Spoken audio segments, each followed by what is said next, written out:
Hello everyone, welcome to my channel. So we are going to solve 24 divide 12 divide 6 divide 3. So this is a basic question, but still many people fail to solve because they make a mistake that first they divide 24 with 12, so they get 2, and 6 divided by 3 as 2 and 2 divided by 2 as 1, which is the incorrect answer and incorrect approach. Yes, you heard it right.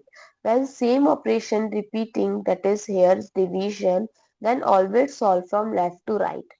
So it's 24 divided by 12 divided by 6 divided by 3. So it becomes 2 divided by 6 divided by 3. So it's 2 by 6 divided by 3.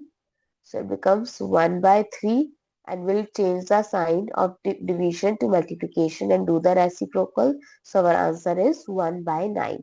I hope it's clear and you find it useful. So don't forget to share your feedback through like, share, comment and subscribe to my channel. Thanks for watching. See you in the next video.